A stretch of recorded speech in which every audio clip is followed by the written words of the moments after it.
En tout cas, moi, ça m'a permis vraiment là, d'être une meilleure mère, cette épreuve-là. Et en plus de faire converger mon mode de vie. Et aujourd'hui, si je peux réussir à aider d'autres familles, à accompagner d'autres couples, à redonner, tu sais, c'est ça. J'ai vraiment ce sentiment-là de maintenant pouvoir contribuer dans le partage. Et hein, c'est ça, de parler, de dire que ça a été difficile, mais que maintenant ça va mieux, ça va bien, qu'il y a moyen de rebondir, puis que ces petits-enfants-là, ils nous accompagnent, puis ils nous donnent un plus dans notre vie. Moi, là, j'en parle, tu sais, ça fait 15 ans, là. Donc, c'est pour ça que je peux en parler avec autant d'aisance aussi. Mais moi, je suis convaincue que cet enfant-là, elle a joué un rôle énorme. Là. Puis c'est peut-être juste ça, son message, son rôle, qu'elle venait nous apporter ça. Mais moi, j'ai voulu en faire quelque chose de positif. Puis c'est encore dans mes fondements aujourd'hui. Bienvenue au 13e épisode de La Quarantaine, une série balado de 40 conversations avec des personnes de 40 à 49 ans qui se racontent. On prend le temps de se parler pour mieux se comprendre. Mon nom est Brigitte Gemme et j'adore faire parler les autres. Ce projet, c'est ma manière de donner du sens à ce milieu de vie où on continue de grandir et où on peut encore se redéfinir. Josée Bourgoin, mon invitée d'aujourd'hui, est une artiste qui travaille le bois pour créer des objets funéraires et accompagner les familles endeuillées. Ce n'était pas la trajectoire à laquelle elle s'attendait après ses études en administration et ses années à voyager sur le pouce. Dans la trentaine, elle a vécu le deuil d'un bébé qu'elle avait tant désiré, puis son père est décédé alors qu'ils se préparaient à lancer ensemble une entreprise. Ces épreuves et celles qui ont suivi l'ont amenée à développer une démarche introspective et artistique qu'elle ne se soupçonnait pas. Dans cette entrevue, on parle aussi de son enfance en liberté dans les champs, puis de ses années au pensionnat, d'un divorce difficile et des défis de santé mentale qui ont suivi. On parle de l'autonomie, des enfants qui grandissent, de l'importance de se développer un coussin financier pour vivre paisiblement et de son bonheur d'habiter au bord du fleuve. Merci de partager ce moment avec nous.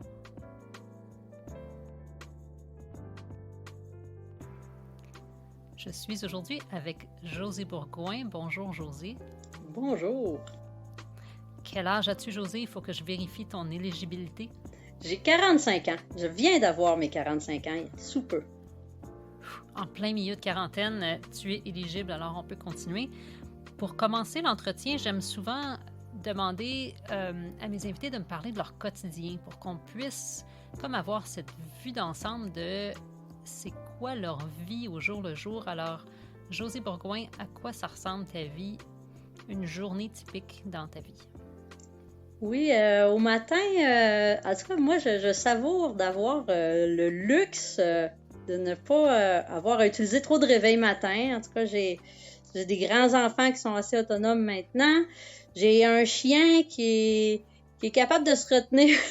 Mais c'est ça, ma routine du matin, c'est comme juste me lever, m'assurer que tout le monde démarre sa journée. Mais c'est toujours, la première étape, c'est la marche à l'extérieur avec le chien. J'habite sur le bord du fleuve. Et ça, c'est un moment qui m'est précieux et cher de commencer avec cette petite marche contemplative. Et là, je reviens et là, le déjeuner, le café, ça me permet tout de suite de me mettre comme en phase avec la météo, avec en tout cas, c'est quelque chose, la météo, en plus, c'est quelque chose qui est important. On dirait, ça arrive souvent, je vais faire mon horaire de la journée en fonction de la météo. Et je me dis, quel luxe! J'ai l'impression que c'est ça mon succès là, dans la vie, c'est que je peux me faire adapter mon horaire à la météo. J'avais une réflexion là-dessus, puis je me dis, il n'y en a peut-être pas beaucoup de gens qui ont ce loisir-là, mais en tout cas, ça, c'est vraiment quelque chose de merveilleux. D'avoir... Là, je peux avoir mon chien après à l'atelier avec moi. Ma routine est très flexible et très malléable. Je suis quelqu'un qui la discipline, c'est pas facile. Fait que je construis mon horaire au fil de la journée, au fil des événements, en essayant de bien gérer là, ce qui est urgent. Mais disons que c'est ça. La vie à la campagne, pas à prendre l'auto le matin. Tout ça, c'est des choses là, qui nourrit ma petite routine matinale et je l'apprécie énormément. C'est un beau luxe. Alors, qu'est-ce que tu fais s'il fait beau dans ce cas-là? Mais en fonction des saisons aussi, moi, je fais de la création, je fais de la production en bois. Euh, donc, l'été, c'est sûr que je vais, tu sais, en fonction de la chaleur, tu sais, je suis sur le bord du fleuve, fait que s'il fait beau, je surveille les heures de marée pour que ma baignade soit bien coordonnée. Je fais du jogging un peu aussi. Fait qu'en fonction de la météo, je vais coordonner un petit peu mes loisirs. Et après, ça me fait vraiment rire parce que c'est vraiment comme ça que ça se passe. Une fois que j'ai placé mes loisirs dans l'horaire, en fonction de la météo, ensuite, je vais aller faire ma grille de travail.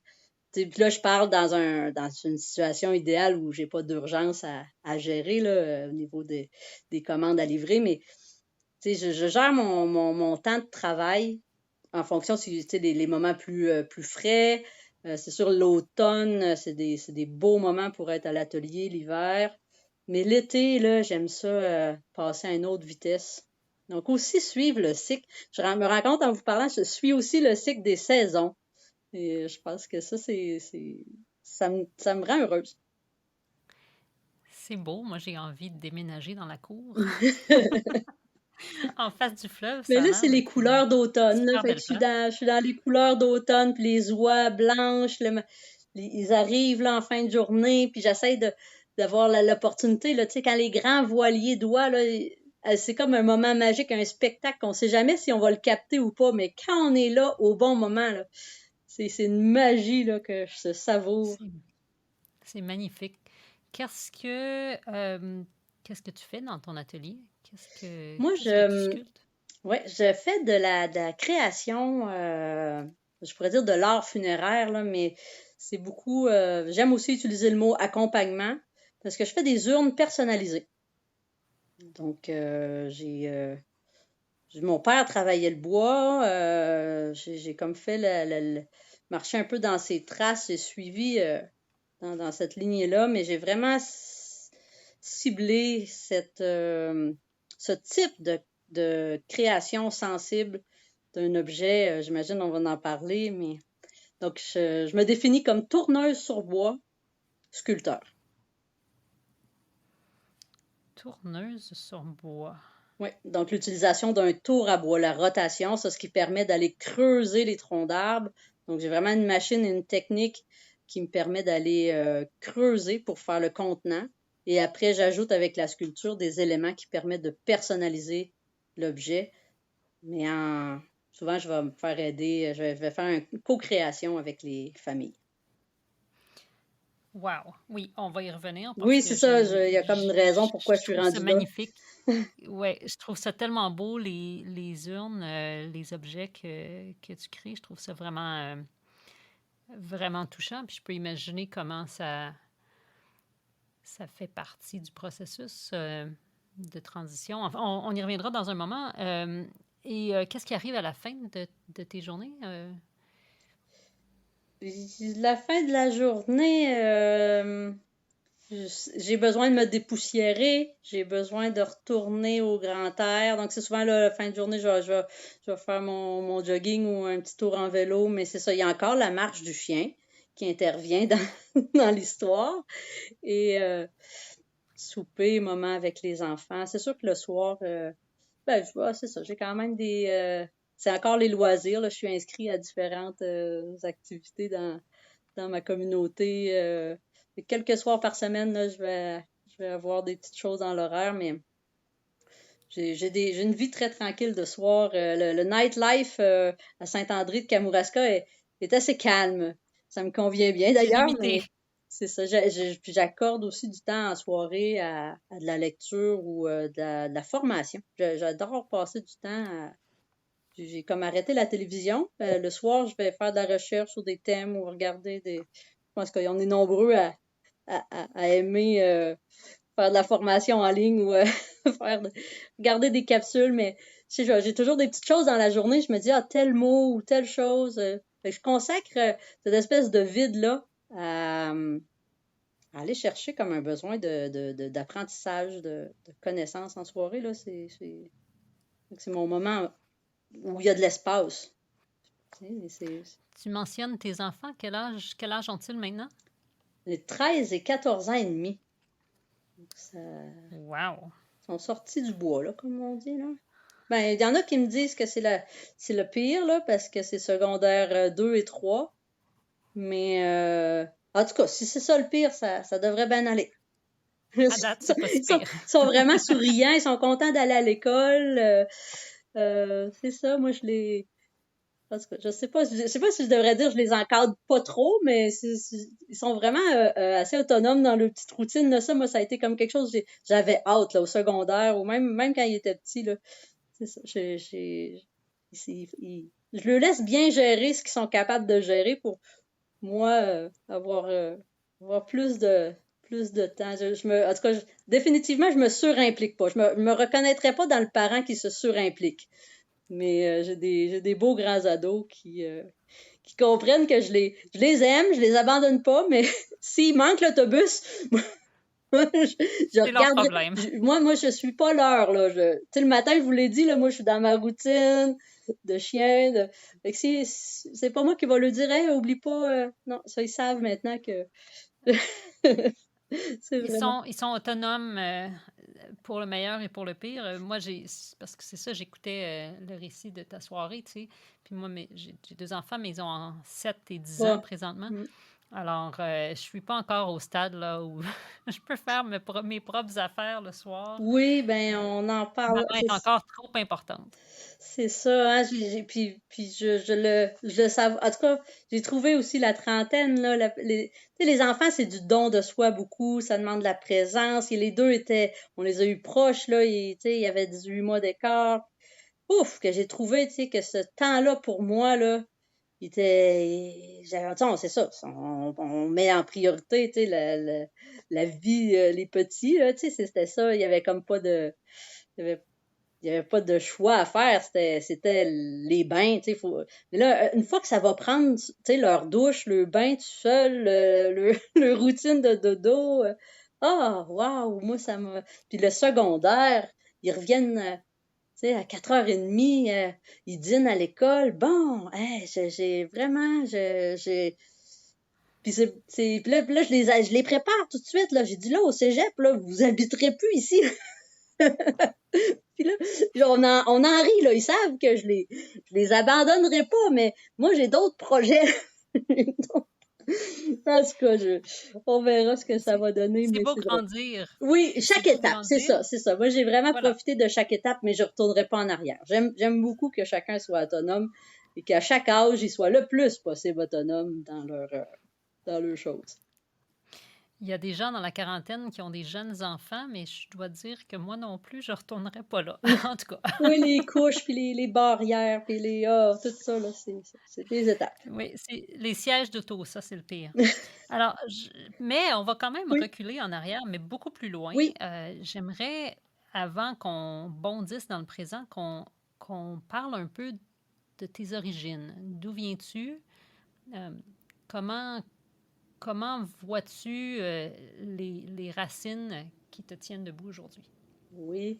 Moi, je suis native de Pohénégamook. Donc, c'est un petit village avec un lac dans les terres, dans le Témiscouata. Donc, c'est à peu près à 45 minutes là, de Rivière-du-Loup, mais dans les terres.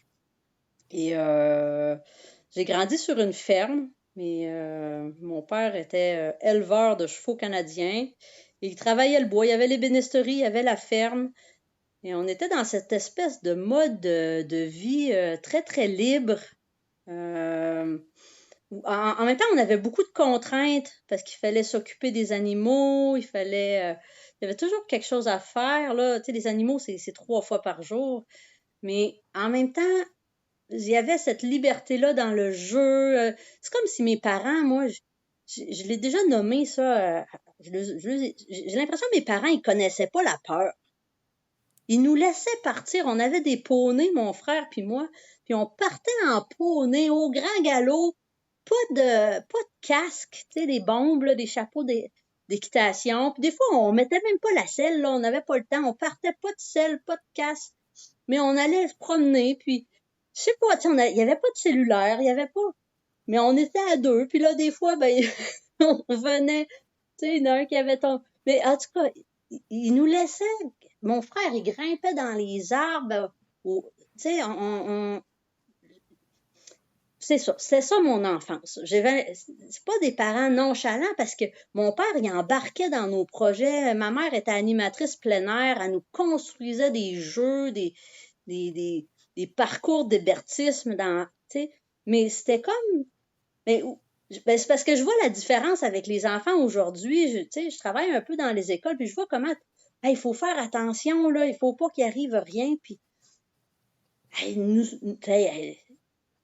quand je regarde l'enfance que j'ai eue, et je me dis, c'est presque un miracle qu'on soit en vie, mais tu sais, en même temps, on apprenait à faire attention, puis on pratiquait, je sais pas, on développait des réflexes ou en tout cas, Des habiletés, des quelque habilités, chose, ouais. à force en tout cas, peut-être si t'as pas l'adulte qui est toujours là à dire de pas le faire, ben tu le fais, mais dans la mesure de ce que tu es capable, tu développes la confiance, puis l'évaluation, tu sais, le doute raisonnable, à force. Mais c'est ça. Puis on était tu sais, on habitait dans le fond d'un rang, là, tu sais, le danger était peut-être pas, euh, je sais pas, c'est peut-être pas comme à faire du vélo dans le trafic en ville, tu sais, c'est ça. Ouais. Fait que il y a peut-être des niveaux, mais c'est ça. J'avais des parents là qui avaient tu sais, cette espèce d'éducation là, c'est Montessori là, mais apprendre par le jeu, apprendre par l'expérience. Et puis Tes bon, parents, ils devaient aussi oui. avoir autre chose à faire. S'il y avait des animaux, si ta mère avait un travail à l'extérieur de la maison, ils devaient aussi être occupés. Fait que Oui, c'était pas dans le temps où il y avait des camps de jour, nécessairement, en tout cas pas à Pointe-Négamouk. Non, mais moi, toutes mes amies, là, c'était les animaux, là, petites, là. J'avais des bébés chiens ou des bébés chèvres, j'avais une poussette où mon père, il faisait comme un chariot. Tu sais, si j'avais un besoin, là, mon père, il fabriquait, là, l'objet en question. Ça faisait partie de ses loisirs, tu sais, mon père, il travaillait tout le temps. Des vacances, il prenait pas ça, mais là, des fois, là, tu sais, il embarquait dans nos projets, mon frère puis moi, là, il fallait faire un cerf-volant. Ah, là, il regardait, là, qu'est-ce qu'il pouvait prendre, des vieux matériaux recyclés, puis là, ils nous fabriquaient un cerf-volant parce que là, on avait envie d'un cerf-volant. Puis quand j'y repense, il y avait vraiment du plaisir là, à faire ça avec nous. Mais sinon, tu sais, le reste du temps, moi, j'avais des animaux, là. Fait que je jouais, là, tu sais, j'ai développé comme un langage, tu sais, le non-verbal, tu sais, je me rends compte aujourd'hui, j'ai une bonne compréhension du non-verbal même des humains, mais je me dis, je pense que c'est parce que, tu sais, en plus, ta sécurité, là, on avait des chevaux, là. Tu sais, quand tu rentres dans une écurie avec des chevaux, il faut que tu sois capable de lire le danger, là, t'es petit. Moi, je Ouais. me souviens, là, je revenais de la maternelle, là, puis je m'en allais dans le champ, puis je grimpais j'en avais une vieille jument, là, je grimpais sur son dos, là. Puis c'est même arrivé une fois, ma mère, elle me cherchait, mais je m'étais endormie sur le dos de la jument. Puis là, ma mère la raconte encore, cette histoire-là, parce que c'était comme, elle s'était pas rendue compte que j'étais revenue de l'école. Mais, tu sais, c'est ça, il était pas Mais t'avais une inquiet. bonne gardienne. Il était pas inquiet, c'est ça. En tout cas, ils m'ont appelé, je me suis réveillée, puis j'étais correcte, là. Quelle enfance. Je vois bien la liberté. Je te vois courir dans les champs. Qu'est-ce qui t'arrive après? Comment ça arrive l'adolescence quand Ben, moi, j'avais un frère plus vieux, puis je me tenais beaucoup, là, les amis autour de la maison, là, c'était tous des garçons. C'était toute une gang de gars. Fait que moi, j'évoluais, là, on faisait du BMX, puis de la planche à roulettes, puis on faisait des jumps, là, tu sais, c'était très sportif. Puis là, je jouais au baseball. À Pointe-Négamouk, là, il n'y avait pas d'équipe de filles, là. Fait que si tu voulais jouer au baseball, tu jouais au baseball avec les autres, puis là, c'est ça. Fait que quand je suis arrivée, ben déjà au primaire, c'est ça, j'étais bonne dans les sports, j'étais la plus vieille un peu de la classe, j'avais facile à l'école. Je suis arrivée au secondaire, j'avais encore facile à l'école, mais au niveau des sports, là, j'ai commencé à être dans des équipes de filles. Et là, j'étais super bonne. Tu sais, en tout cas, ça allait bien. Fait que j'avais beaucoup de succès. On dirait mon secondaire, tu sais, tu sais ça, je gagnais des trophées, j'étais tu sais, représentante de niveau, personnalité de l'année, personnalité sportive. Tu sais, c'est cette construction-là où, tu sais, à la fin de l'année, là, mon père, il faisait des tablettes, puis là, je remettais mes trophées, puis mes médailles. J'avais, tu sais, au niveau de l'athlétisme, tout ça, j'avais un côté compétitif, là. J'aimais ça, là, ramener des... Mais c'est ça, ça allait bien, là. J'ai été pensionnaire. Faut dire aussi, j'ai été 5 ans pensionnaire. Et là, tu sais, dans le parascolaire, je pouvais vraiment m'épanouir. J'étais tout le temps avec les amis. J'étais hyper occupée. Faisant un petit peu d'activités plus culturelles, mais c'est ça, c'était beaucoup les sports là, qui étaient... j'étais quelqu'un d'équipe. J'aimais beaucoup les trucs d'équipe. Puis après ça, ça m'a amené aussi à garder le dortoir. Au Collège Sainte-Anne où je suis allée, j'étais gardienne de dortoir. Fait que tout le côté humain, là, c'était bien important pour moi. Le leadership de la communauté aussi, d'une certaine façon, non?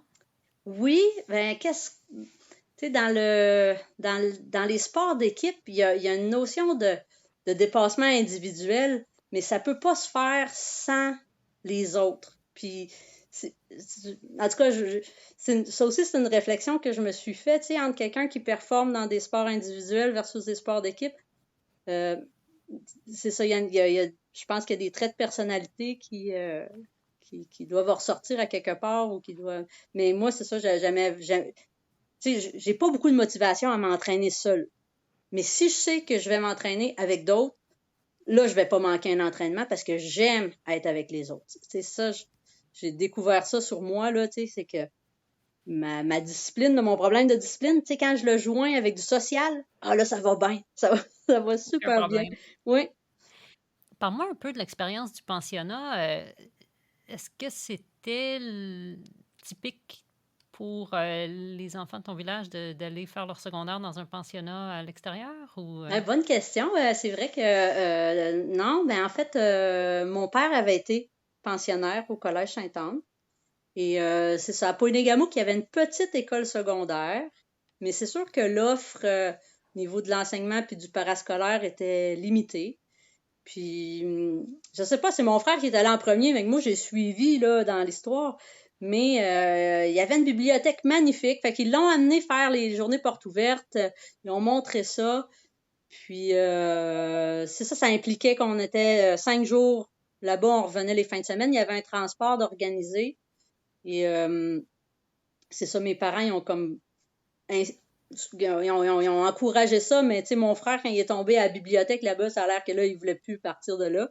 Puis moi, après, ben c'est ça, j'ai suivi, mais tu sais, quelques années après, ils ont fermé le pensionnat, puis ça a été vraiment comme un deuil pour moi parce que ça a été une des expériences où j'ai l'impression que ça m'a vraiment construit au niveau du vivre ensemble ou puis en même temps, dans mes réflexions, autant j'étais très, très libre sur la ferme quand j'étais petite. Là, j'arrive là, puis il y a des heures pour tout. Tu sais, il y a une heure pour la douche, il y a une heure pour les études, il y a une heure pour les... Tout, il y a une grille horaire, puis on est obligé de prendre des activités sportives, 2 activités culturelles, tout était encadré. Et là, moi, je surfais là-dedans, là. Je pouvais pas fonctionner mieux que ça avec un cadre. Puis ça m'a étonnée, mais la contrainte n'a jamais été un problème pour moi. Tu sais, on l'avait avec les animaux, mais je trouve que le plus dur pour moi, là, c'est justement, c'est d'en mettre une horaire. Mais quand il y en a une, on dirait que une horaire avec des amis, là, ça allait super bien. Fait que je suis passée d'un extrême à l'autre, puis là, je me dis, ben peut-être que je vais finir mes jours dans une maison de retraite ou dans un genre de monastère avec des heures.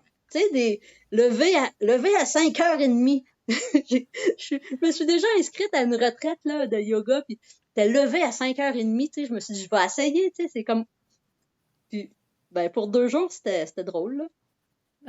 Mais je me dis, pour un mois, mais... Peut-être que ça me convient bien aussi, tu sais, un extrême de discipline, puisque la contrainte n'est pas nécessairement une source d'inconfort pour moi. Je réussis à y trouver du positif dans la contrainte.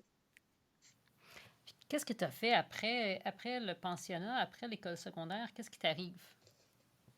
Là, j'ai fait là, vous allez rire, là. Mais à l'école secondaire, ils ont fait venir une activité spéciale. Ils ont fait venir une madame qui lisait dans les lignes de la main. Puis là, elle a vu, j'avais une ligne pour l'administration. Une ligne d'argent ou je sais pas trop. Puis là, l'administration, ça m'a comme... fait que, puis je voulais rester à l'Apocatière, là, cette école-là est à l'Apocatière. Donc je voulais rester là pour avoir mon travail comme gardienne de dortoir. Fait que je m'inscris en administration au cégep. Là, que je finis là, de peine et de misère, parce que, tu sais, on s'entend là, que là, ça, c'est très cartésien. Il n'y a pas beaucoup de social là-dedans. Il y a pas... En tout cas, même les profs, ils me demandaient, tu sais, t'es-tu sûr que t'es à la bonne place, tu sais? Fait que, mais je me disais, l'administration, il y en a dans tout.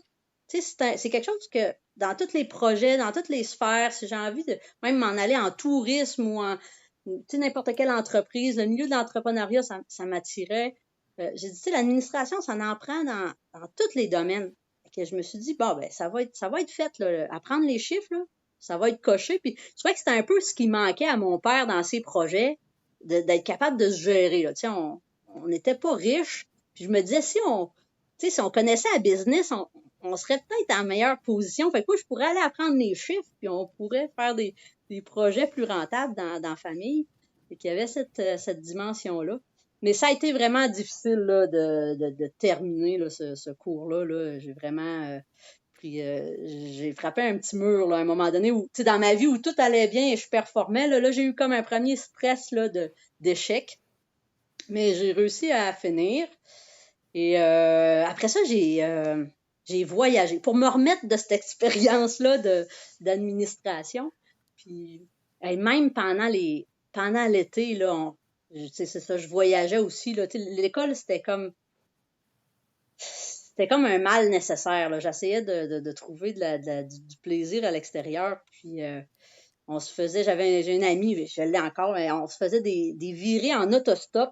On a fait le tour de la Gaspésie avec 5 piastres une fin de semaine. Fallait qu'on parte le vendredi soir, on couche à Matane. Puis là, il nous restait fallait qu'on revienne le dimanche soir pour être à l'école le lendemain. On se faisait des défis de même pour trouver l'école intéressante. Puis après ça nous est resté. En tout cas, il y a eu j'ai travaillé dans l'Ouest canadien. Je faisais un peu d'argent. Après, j'ai fait des circuits. Je suis allée un peu au Mexique. Et après l'Europe, j'ai fait les vendanges. Des circuits de voyage là, pendant 5 ans là, de 17 à 22, 23 ans, là, j'étais vraiment sac à dos. Mm-hmm. Et vacances, ben, tu sais, je travaillais, j'étais dans des familles, tu sais, je me posais, je travaillais, je repartais, jusqu'à temps que je rencontre mon conjoint, le père de mes enfants, qui est belge. Puis là, on a habité 2 ans à Bruxelles. J'ai travaillé pour mon cours en administration refait surface. Et a payé, finalement. Oui, c'est ça. J'étais à l'administration pour un projet de Médecins sans frontières. Puis c'est un peu mon rêve, là, tu sais, comme voyageuse. Je sais pas, Médecins sans frontières, c'est comme un...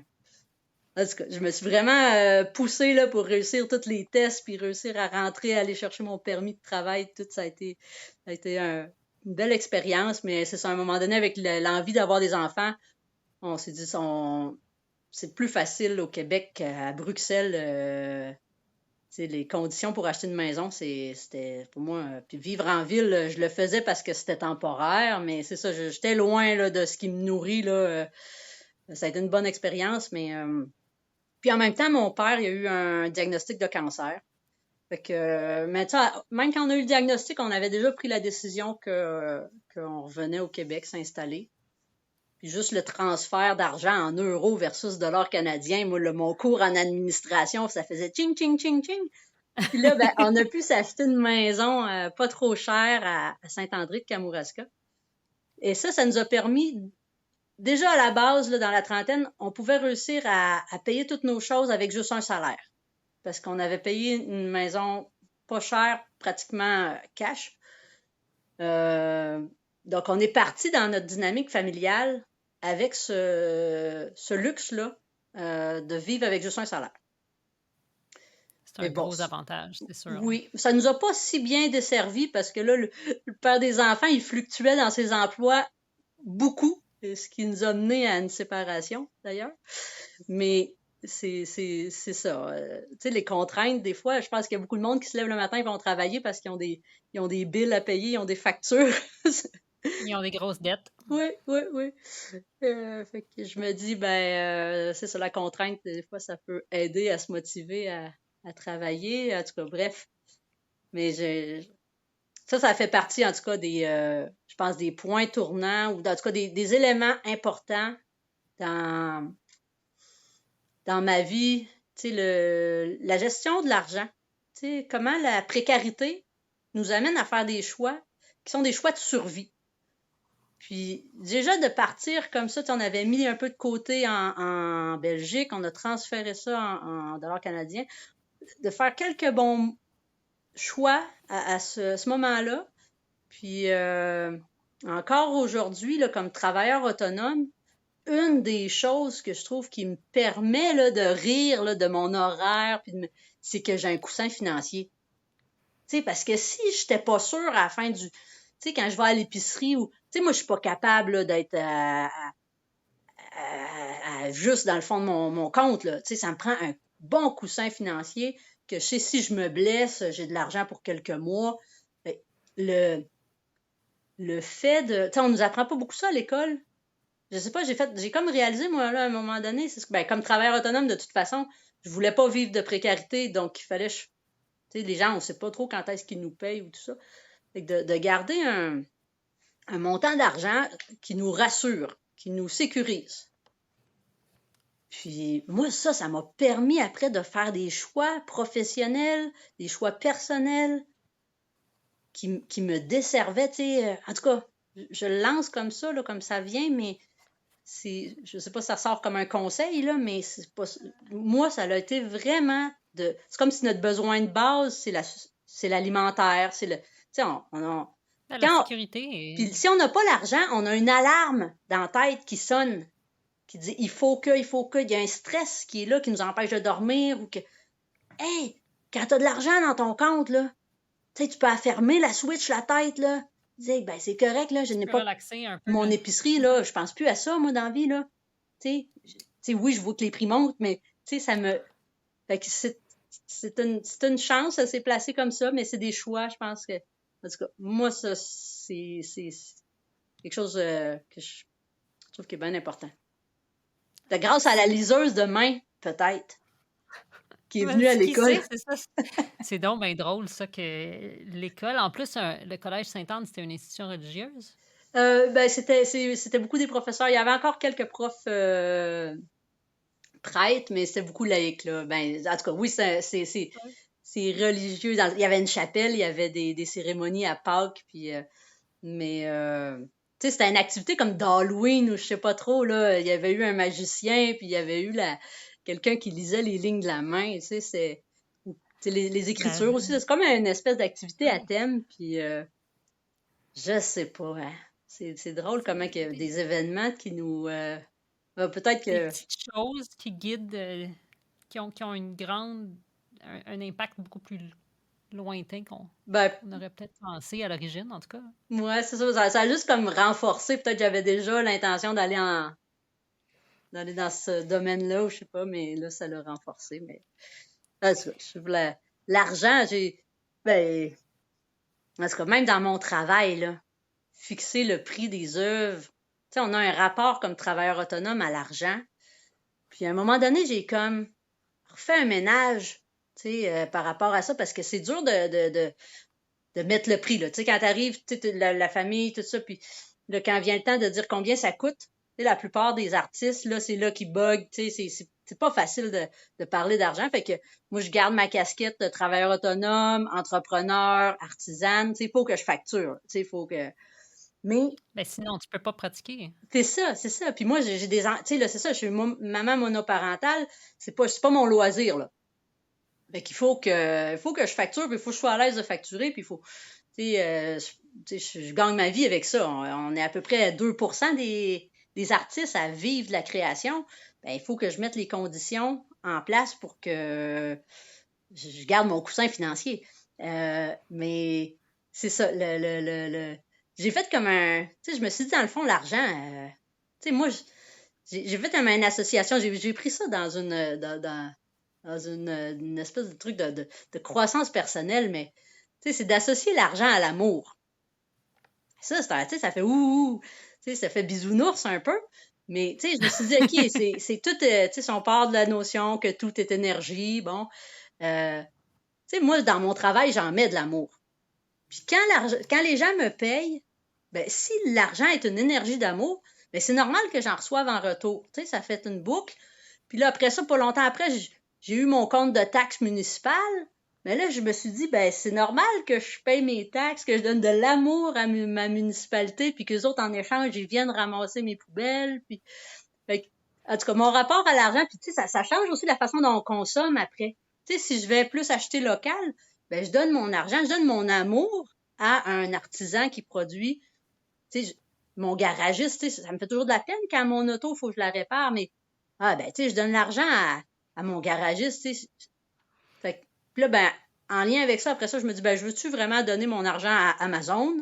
Ben là, j'ai comme moins envie de donner d'amour à lui.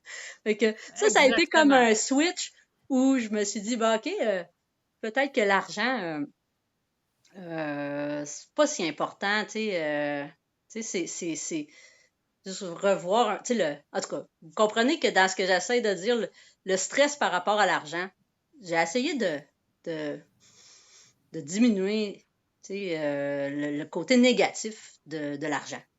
Puis c'est un des Oui, parce que tabous, ça. c'est un des gros tabous dans notre société. Puis l'autre gros tabou, on va sûrement en parler, mais c'est la mort. Que, moi,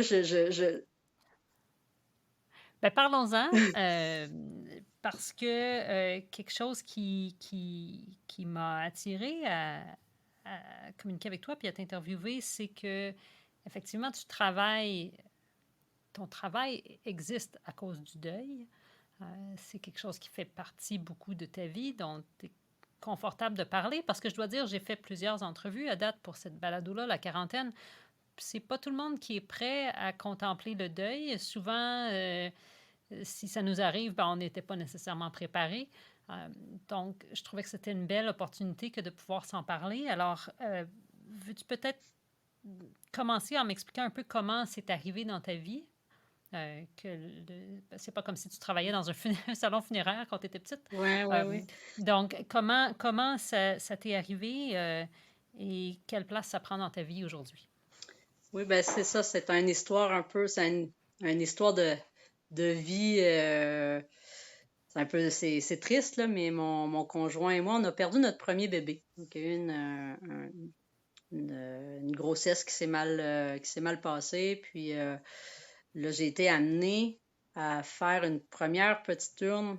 Tu sais, cet enfant-là, tu sais, nous, c'était notre premier bébé, puis, tu sais, on était en mode famille, là, tu sais, il fallait aménager une chambre, il fallait...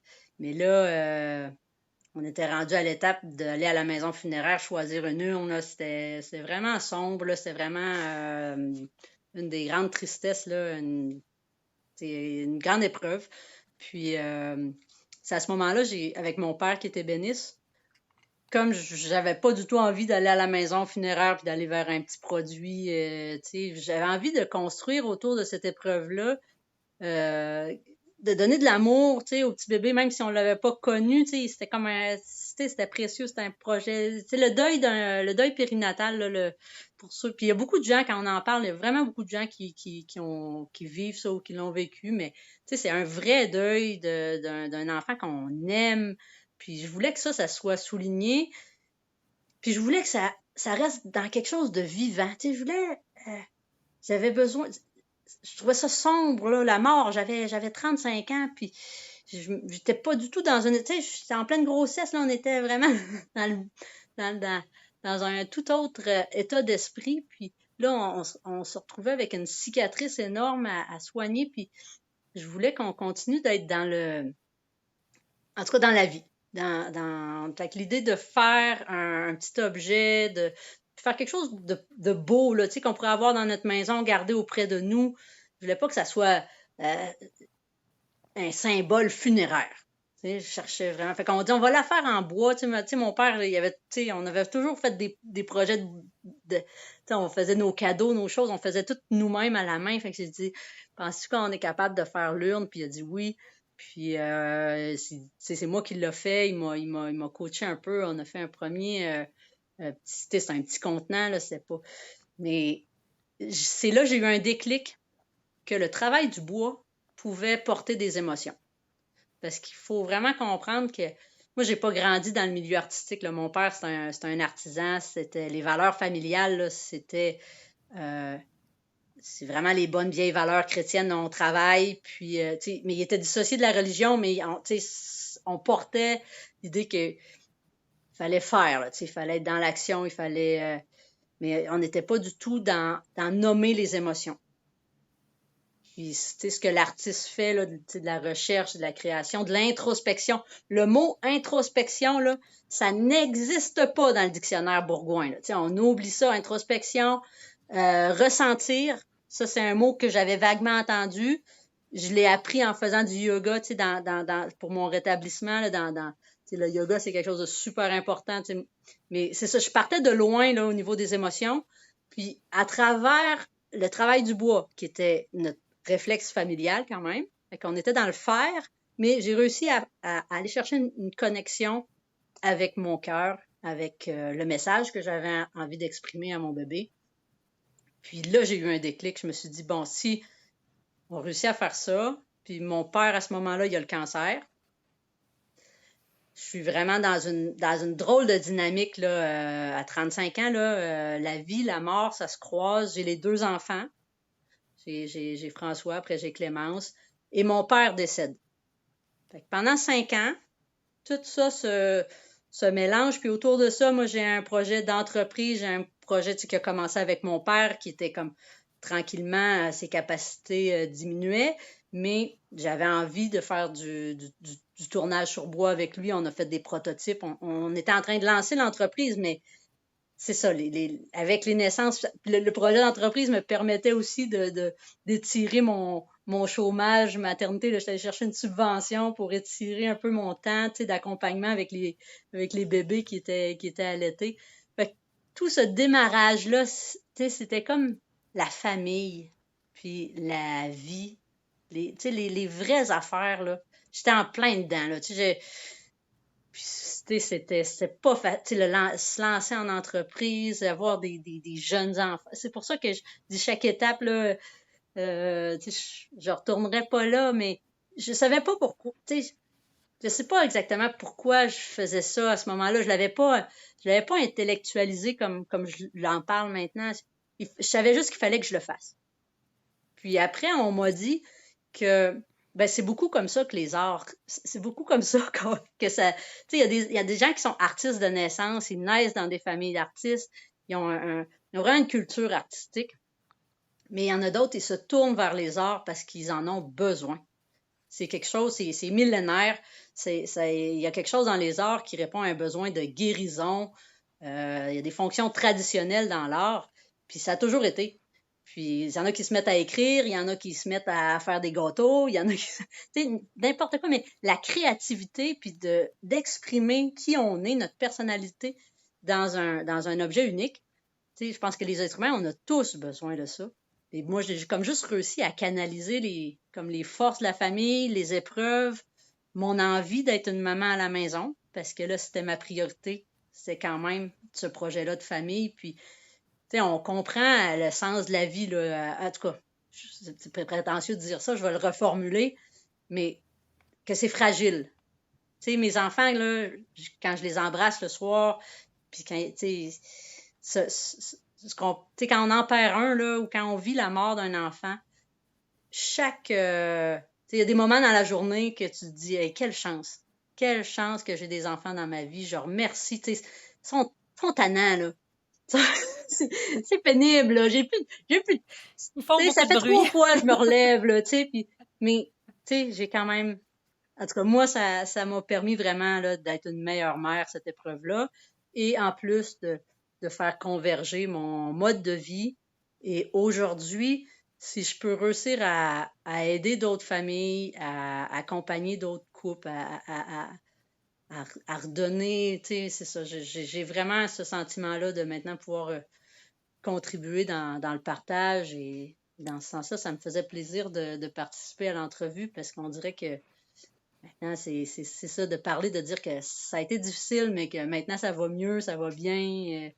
Je trouve que en tout cas, moi j'en suis fière, puis si ça peut Ça donne de comme l'espoir. alimenter, c'est ça, de dire les moments difficiles, puis c'est ça, le deuil périnatal, on n'en parle pas beaucoup. C'est qu'il y a moyen de rebondir, puis que ces petits-enfants-là, ils nous accompagnent, puis ils nous donnent un plus dans notre vie. Moi, là, j'en parle, tu sais, ça fait 15 ans, là. Donc, c'est pour ça que je peux en parler avec autant d'aisance aussi. Mais moi, je suis convaincue que cet enfant-là, elle a joué un rôle énorme, là. Puis c'est peut-être juste ça, son message, son rôle, qu'elle venait nous apporter ça. Mais moi, j'ai voulu en faire quelque chose de positif. Puis c'est encore dans mes fondements aujourd'hui. Est-ce que donc, dès le début de cette petite entreprise-là qui a découlé de ces premières collaborations-là avec ton père, est-ce que dès le début, vous vous êtes spécialisé, si on peut dire, dans la fabrication d'objets d'art funéraire?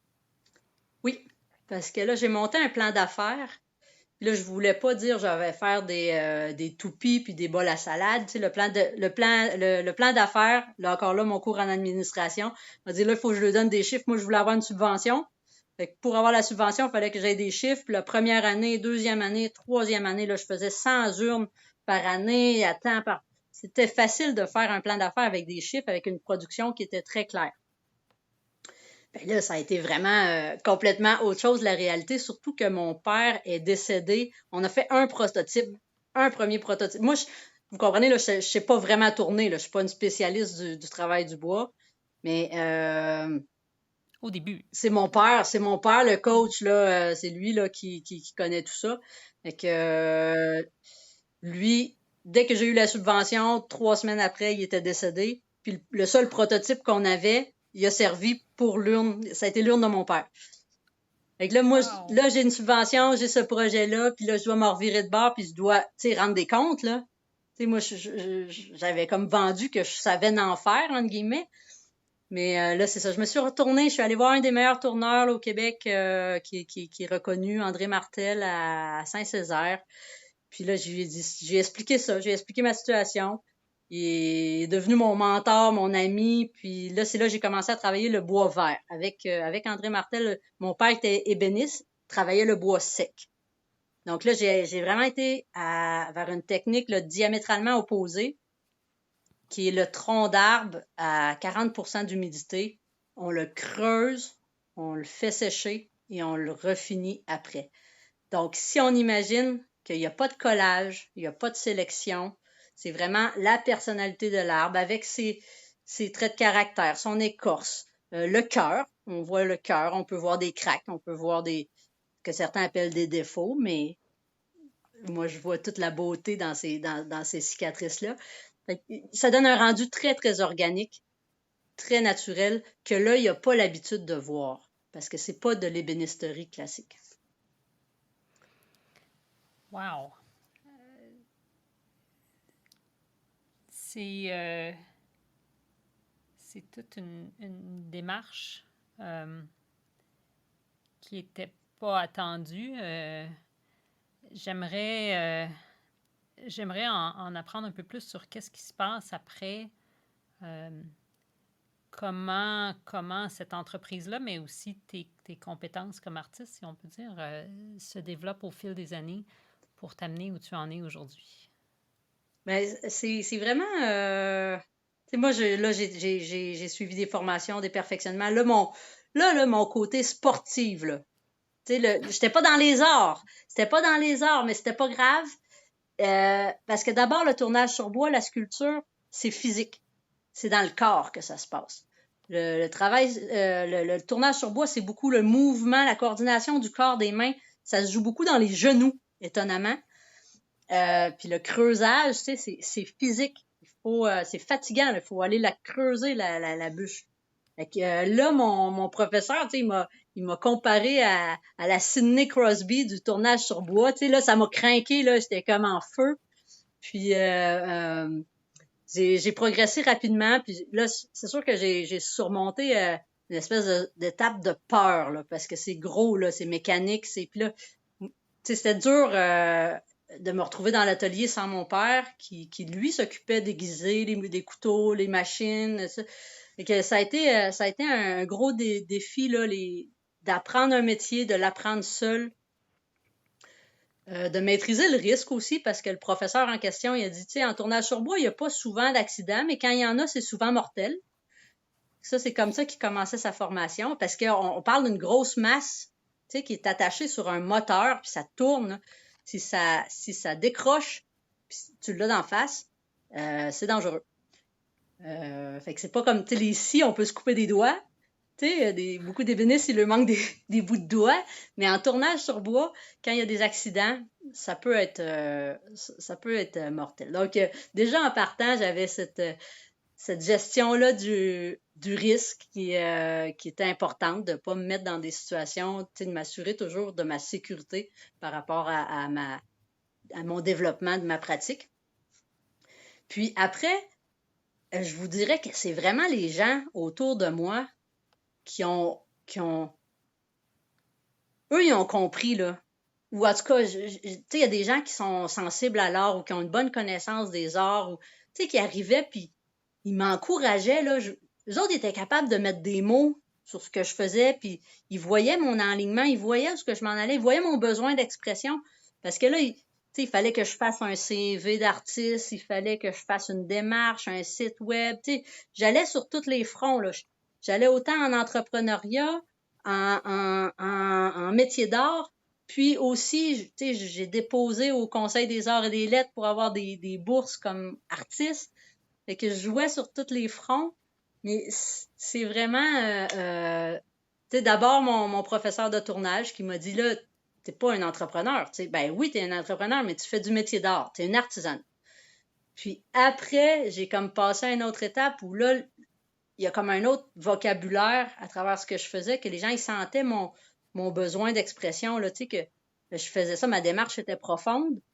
Puis, moi, j'ai vraiment besoin de faire ça. Donc, c'est vraiment dans le support que j'ai eu autour de moi que ça a fait une grosse différence. Tu t'es redéfini comme artiste à ce stade-là, ce qui n'était pas du tout là où tu avais commencé. Hein? Oui, puis j'avais toujours de la difficulté parce que comme mon père, tu sais, dans ma famille, les artistes, c'est des pelleteux de nuages, là. Tu sais, faire des grandes réflexions, mettre des grands mots, tu sais, c'est des concepts. Tu sais, lui, il était dans le faire, là. Fait que, tu sais, parle-en pas de ta sculpture, fais-la. Mais si elle sert à rien, tu sais, t'as peut-être perdu ton temps, tu sais. Fait que mon père, tu sais, sa définition de l'artistique, c'était, tu sais, lui, il y avait rien dans sa vie, là, qui servait à rien, là. Fait que, après, je me suis dit, non, tu sais, l'art, ça sert vraiment à quelque chose. Puis, entre autres, à accompagner puis à donner de l'amour. Puis là, j'ai rattaché aussi à mon côté où j'ai grandi sur une ferme, où là, le prendre soin, là, le care, là, tu sais, l'envie, moi, d'intervenir pour prendre soin des autres. Tu sais, il y a quelque chose là qui reconnecte avec mon enfance, les animaux, puis, tu sais, quand tu soignes, puis tu sais, ça se fait avec les mains. Tu sais, il y a quelque chose là, moi, que je trouvais dans la sculpture, de faire des sculptures pour les gens.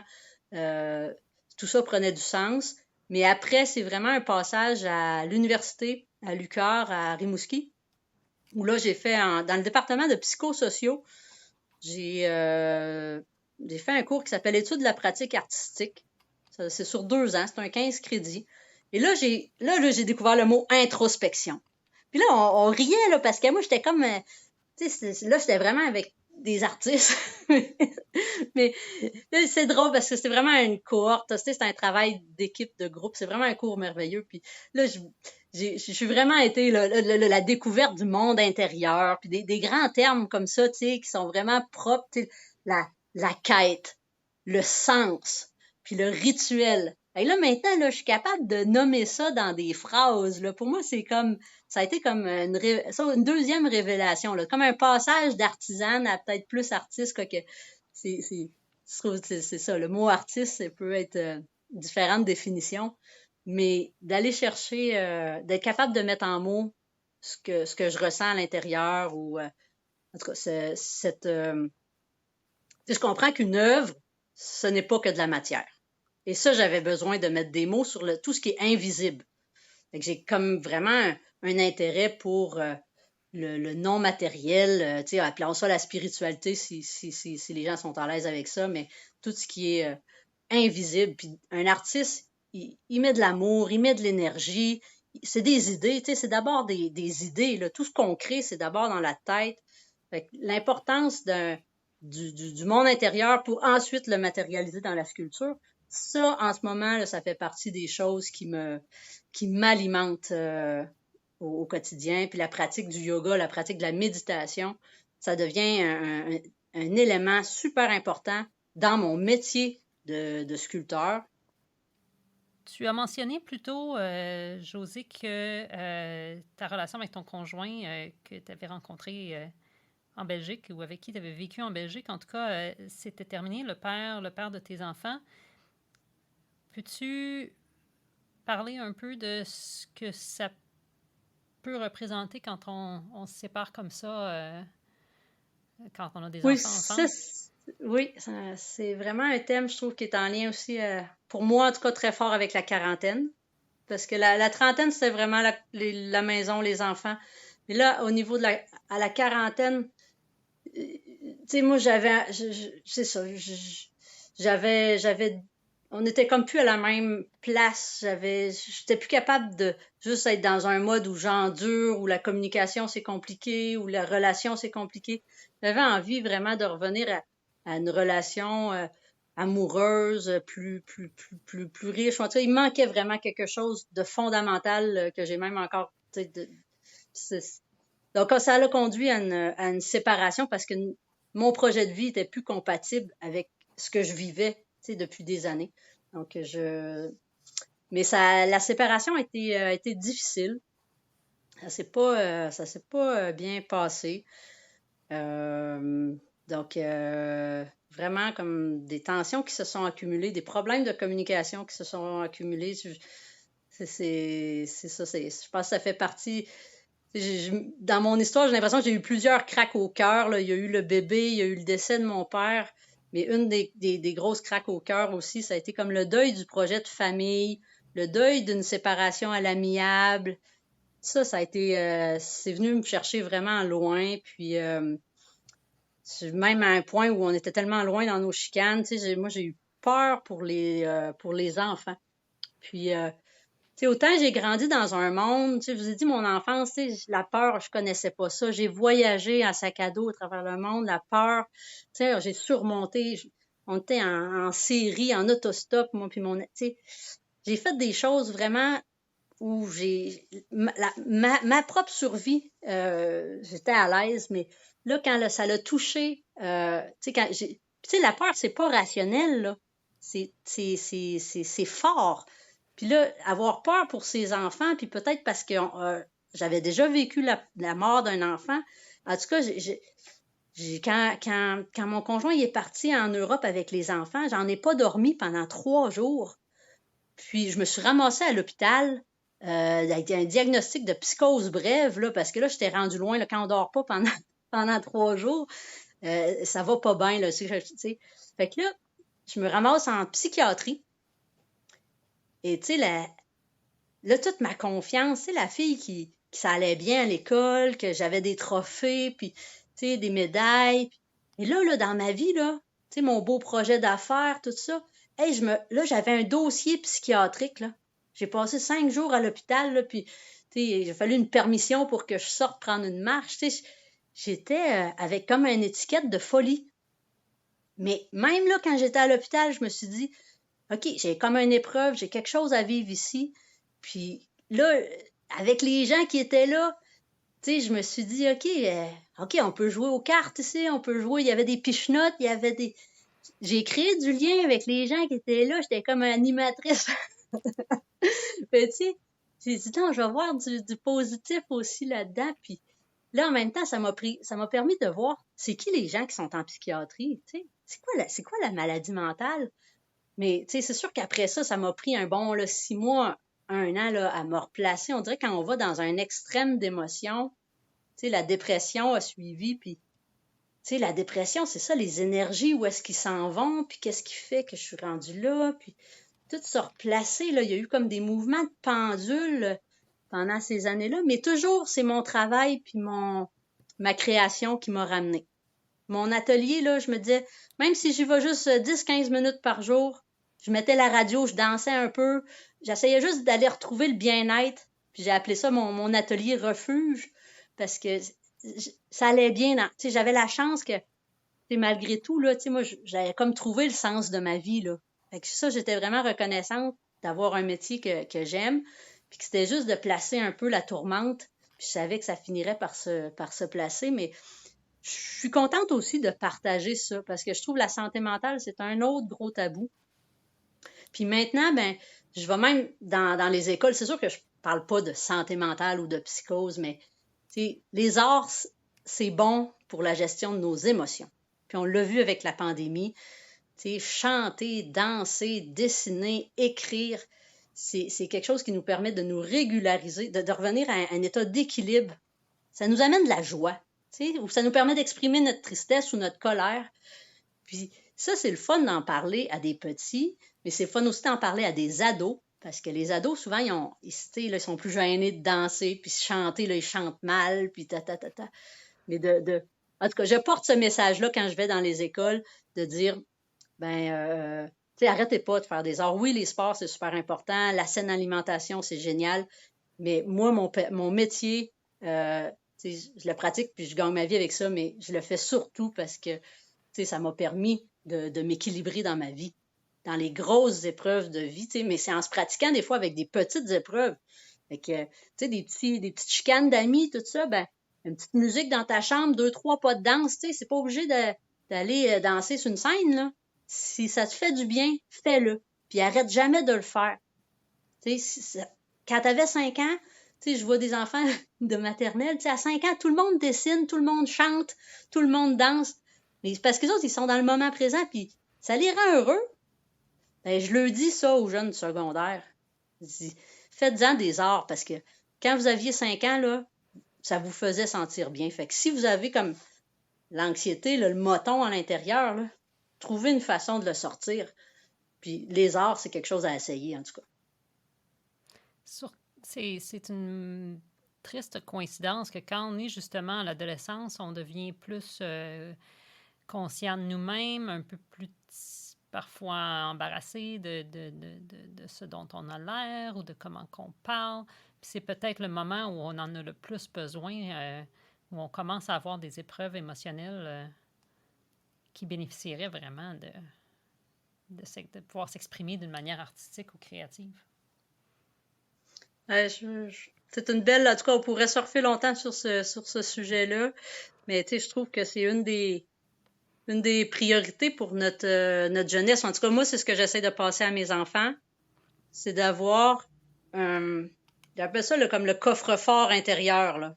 Une espèce d'assise intérieure, de mélange de confiance, mais juste être capable aussi de mettre comme un bouclier sur ce qui se passe à l'extérieur, là. Je suis capable d'avoir un bouclier, puis moi, de revenir à mon espace où je suis capable de trouver du calme, du bonheur, de la joie. Les êtres humains, on aime tout ça être dans la joie. Fait que moi, il a fallu que je retravaille, c'est pour sortir de la dépression, là, j'ai vraiment fait un travail pour dire, OK, c'est quoi que j'aime faire, là? C'est quoi? Il faut que je mette mon bonheur en priorité, puis, les bourgoins, là, qui travaillent comme des fous, puis, que c'est toujours les autres, puis qu'aller prendre une marche, c'était égoïste, là. Dans ma famille, là, le grand-père bourgoin, là, quand il est mort, le curé, il broyait, là, parce que mon grand-père, il était impliqué dans toutes les affaires. Puis mon père, c'était pareil, ça disait jamais non à personne, là. Si quelqu'un lui demandait un service, là, c'est sûr qu'il était là. Puis moi, ben, je suis arrivée un moment donné à dire, OK, il faut que mon bonheur, ça soit ma priorité. Et ça, il faut que je sorte de ma tête que c'est égoïste de faire ça. Puis moi, c'est ce que j'espère que mes enfants vont avoir aussi comme message. C'est pour contribuer aux autres, pour contribuer au monde, il faut d'abord faut que tu sois équilibré, puis il faut que tu sois heureux. On n'a pas beaucoup de temps, Josée. Je veux te demander, pour conclure l'entrevue, comment vois-tu la deuxième moitié de la vie? Comment vois-tu ces peut-être 40 prochaines années devant toi?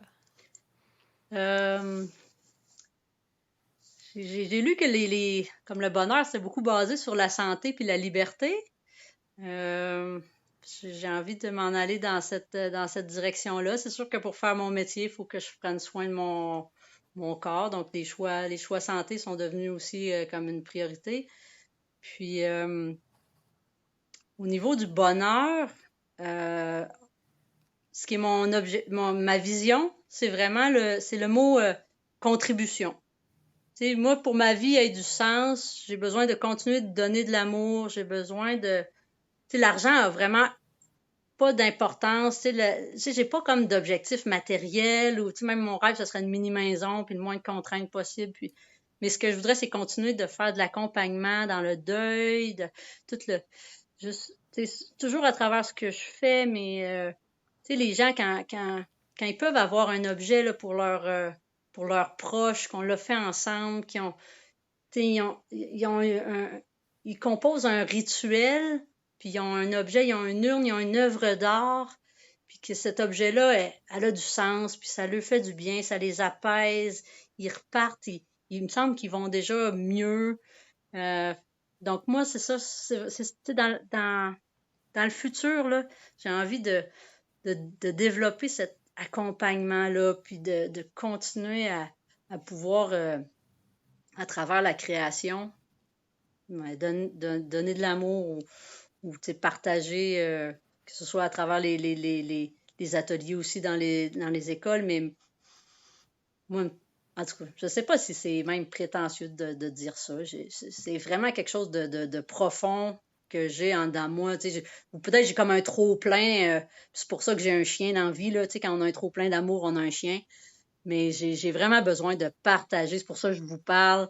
J'ai cette envie-là. Il y a probablement des gens qui sont comme plus extravertis, puis je me dis, on peut en parler des émotions. J'ai l'impression que ça a manqué dans mon parcours de pouvoir mettre des mots sur des émotions. Je me serais pas rendue en psychose ou en dépression si j'avais pu mieux parler du monde intérieur. Puis tu sais, même si on a confiance en soi, quand on frappe le mur, là, ça fait mal, ça déstabilise. Fait qu'autant si j'ai des amis qui ont peu d'estime, mais quand on frappe le mur, si on n'est pas outillé pour parler des émotions, c'est difficile. Puis je pense que ça, c'est un gros cap là, à passer. Puis notre génération, on a cette responsabilité d'outiller nos enfants pour qu'eux puissent mieux communiquer. Puis là, l'anxiété, c'est comme la problématique dans les écoles, dans notre monde. La façon, nos enfants, ils vont avoir la responsabilité de réparer le monde. C'est pas rien, là. Moi, j'essaie de le voir positif, là, tous les problèmes qui s'en viennent. Fait que nos enfants, il faut leur présenter ça positif. Puis il va falloir trouver des solutions, il va falloir être créatif, il va falloir gérer nos émotions pour bien communiquer. Puis si les arts peuvent nous aider, en tout cas, moi, c'est ma petite partie, là, je suis pas psychologue, je suis pas infirmière, mais ma petite partie, c'est à travers les arts, je parle des émotions.